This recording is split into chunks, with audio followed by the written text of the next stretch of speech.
म्हटलेलं आहे की मना सज्जना भक्ती पंथेशी जावे. मनाला सज्जन संबोधून संत रामदास असं म्हणता आहेत की मना सज्जना भक्ती पंथेशी जावे आणि तरी श्रीहरी पाविजेतो स्वभावे.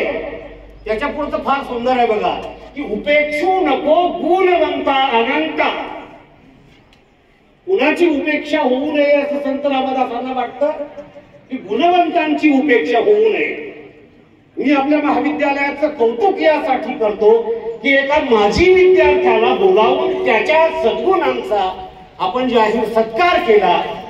त्या भिडवे सरांसाठी एकदा जोरात टाळ्या झाल्या पाहिजे की आपल्या महाविद्यालयाचं नाव त्यांनी अवघ्या मराठी सिनेमा सृष्टीमध्ये आणि विद्यापीठाच्या महाविद्यालयाचं वार्षिक संमेलन असो नाहीतर विद्यापीठाचा युवक महोत्सव असो, घनसावंगी नाव आलं की तालुकास्तरीय पहिलं येणार आणि ग्रामीण महाविद्यालयांमधून पहिलं येणार महाविद्यालय अशी तोंड ओळख अवघ्या आपल्या विद्यापीठ परिसराला झालेली आहे.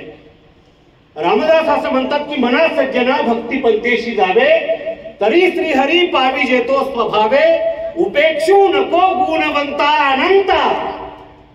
हे परमेश्वरा गुणवंताची उपेक्षा होऊ देऊ नको. आणि समकालीन राजकारण बघितल्यानंतर गुणवंत किती सफल होत आहेत हे आपल्याला सांगायची आवश्यकता नाही. सद्गुणी मनुष्य किती दुःखात आयुष्य जगत आहेत हे तुम्हाला सांगायची आवश्यकता नाही. मी आपल्या संस्थापकांचं आणि संस्थेच्या संचालक बोर्डाचं कौतुक यासाठी करतो आहे की वारंवार सांस्कृतिक उत्सवांच्या माध्यमातून विद्यार्थी घडवण्याची जी कार्यशाळा आपण घनसावंगी सारख्या खेड्यात उभी केली आहे ती कौतुकास्पद असलेलं गाव आहे. 7-8-10 किलोमीटरवर.